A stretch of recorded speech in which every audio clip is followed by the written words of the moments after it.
Eh bien bonjour les amis, bienvenue aux auditeurs et auditrices de cette nouvelle chaîne des Chroniques du Sherpa.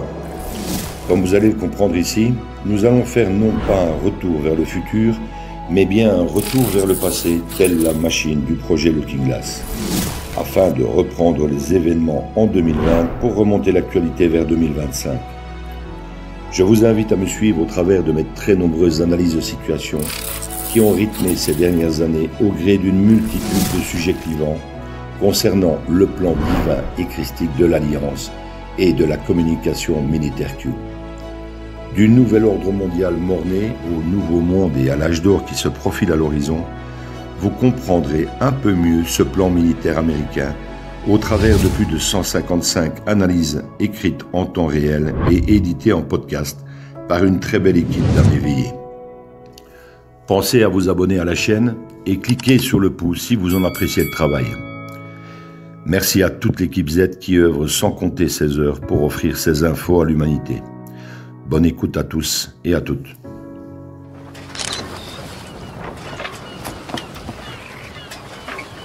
Where we go one, we go all.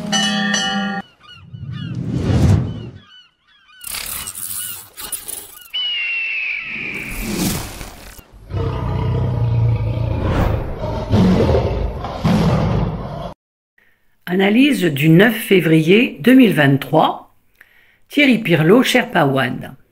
La question Montagnier. Les écrits de Sherpa contiennent plusieurs liens vidéo et articles mentionnés dans ce podcast, très important pour une meilleure compréhension de cette analyse. Je reçois un message de Amar qui dit ceci. « Salut Thierry. Ce que tu racontes est faux. Je le sais, et tu sais que je le sais, mais pourtant tu le dis quand même. Je t'ai déjà expliqué ce qui s'est passé, donc je ne te le répéterai pas. Moi, j'ai beaucoup de respect pour Montagnier, parce que plutôt que de finir assassiné par la CIA ou que l'un de ses enfants le soit, il a fini par, petit à petit, jouer sa propre retraite en marche arrière, jusqu'à se retirer complètement de la vie médiatique à laquelle les Américains l'avaient destiné. Fauci n'a jamais été son ami, pas plus que Gallo. Il a reconnu que les Américains l'avaient trompé, et tout comme Kubrick, il a été pris dans un traquenard. Dur d'en sortir vivant. Il a reconnu que le sida était guérissable et que cela n'a rien à voir avec le VIH dont nous sommes presque tous porteurs sains. Il a fait un bond de géant pour l'homéopathie et la naturopathie avec ses travaux sur la mémoire de l'eau et est le premier à avoir ouvert sa bouche à la télévision sur la pandémie. Il est mort ensuite après être venu, au Luxembourg et en Italie, discourir sur les vaccins comme arme de génocide. Oui, Mullis a été plus courageux, mais il est mort d'une crise cardiaque en plein footing, juste avant la pandémie. Est-ce que la mort de Mullis a fait avancer quoi que ce soit? La réponse est non. Maintenant, je dois y aller et je ne répondrai plus sur le sujet, mais il vaut mieux éviter de faire de la psychologie de comptoir si on ne veut pas raconter n'importe quoi et perdre en crédibilité.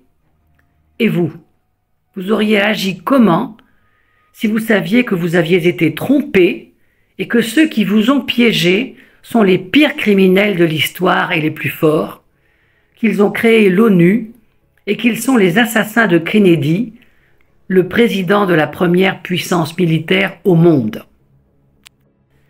Et voici mon droit de réponse à mon pote Amar de la résistance luxembourgeoise. Merci Amar de ne pas respecter ta première affirmation concernant le fait de répéter ce que tu m'as déjà expliqué. Ton agacement à réexpliquer aux neuneux que nous sommes le pourquoi du comment du parcours de notre regretté professeur Montagnier témoigne de l'attachement, tout à ton honneur, dont tu fais preuve à son égard. Seuls les cons ne changent pas d'avis. Et il est possible que tu changes le mien prochainement, mais pas tout de suite. Quoi qu'il en soit, des précisions permettent au moins à tous les décodeurs du groupe d'y voir un peu plus clair concernant ce brave homme.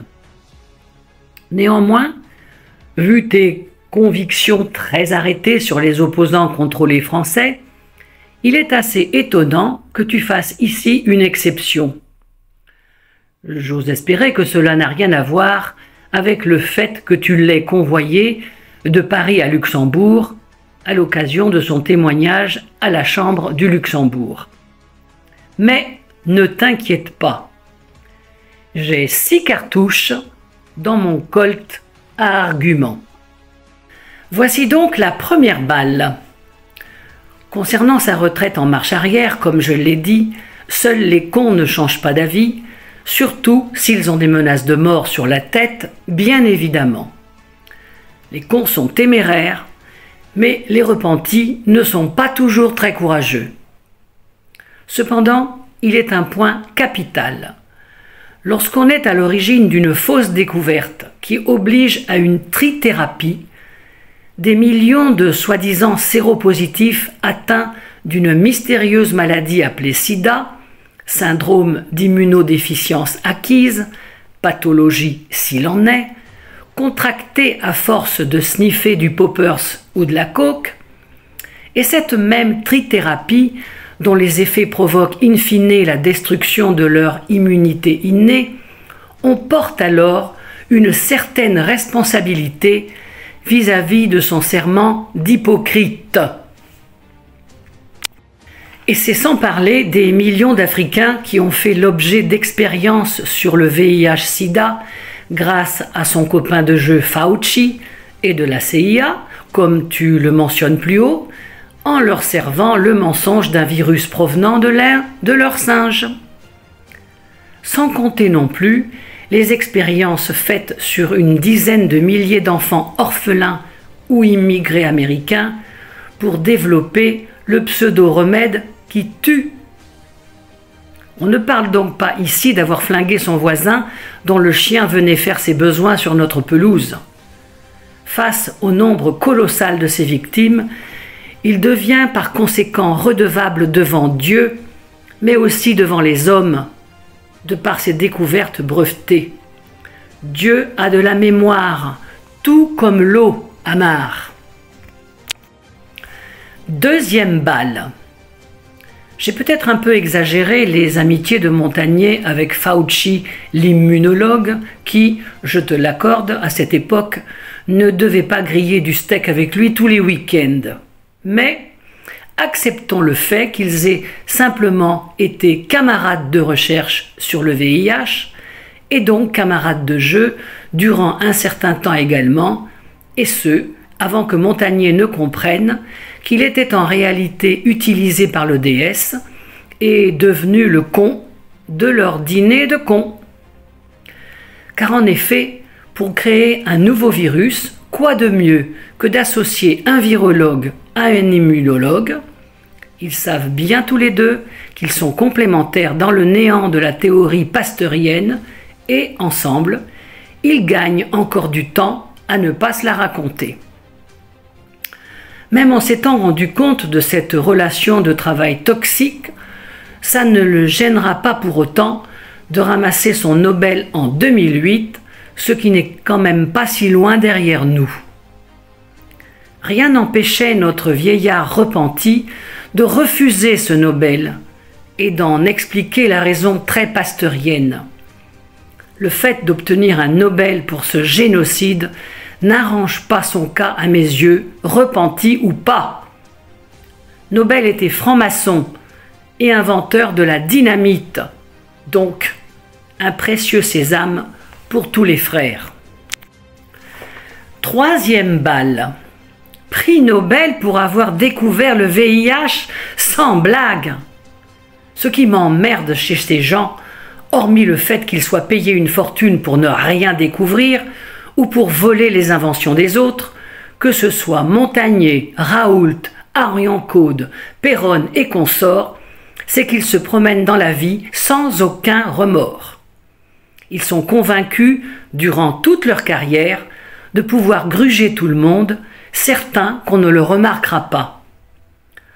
D'autres, comme Montagnier, avec une partie de leur carrière nobélisée et la fin en zone plus ou moins grise, n'iront jamais affirmer qu'ils ont eu tort sur toute la ligne ou que tous les vaccins et les virus sont une énorme fumisterie.